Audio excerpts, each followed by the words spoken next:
નવસારીના માંસદા તાલુકામાં લવ જેહાદના વધતા બનાવોને લઈને હિન્દુ સંગઠનોમાં ભારે રોષ જોવા મળ્યો। તાજેતરમાં વિવિધ સંગઠનોએ મામલતદારને આવેદનપત્ર પાઠવી આક્રમક રજૂઆત કરી હતી।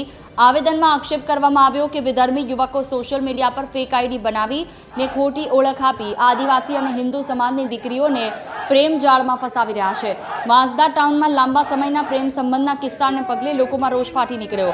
સંગઠનોએ માંગ કરી છે કે લગ્ન નોંધણીમાં માતા પિતાની સંમતિ ફરજિયાત કરવામાં આવે અને વિસ્તારમાં વધતા શંકાસ્પદ વિધર્મીઓ તથા રોહિંગ્યાઓની કડક તપાસ કરવામાં આવે।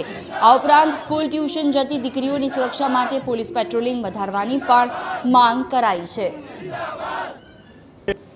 સમગ્ર ભારતની અંદર ચકચાર મચાઈ ચૂકી છે એવી લવ જેહાદ જે આ વિધર્મીઓ દ્વારા હિન્દુ સમાજની બહેનો પર કરવામાં આવે છે એને લઈને સમગ્ર વાંસદાની અંદર છેલ્લા 15 દિવસની અંદર 2 ઘટનાઓ ઘટાડવામાં આવી છે અને એને લઈને અમારો વાંસદાનો હિન્દુ સમાજ સમગ્ર વાંસદા તાલુકાના હિન્દુનો સમાજ એનો ભારે કોરે જલદ વિરોધ કરે છે અને હવે પછી આ બધા જે કૃત્ય કરવાવાળા જે લોકો છે, વિધર્મીઓ છે, પરપ્રાંતિયો છે, એ લોકો પર પ્રશાસન કડકમાં કડક પગલાં લે એવી અમારી માંગ છે।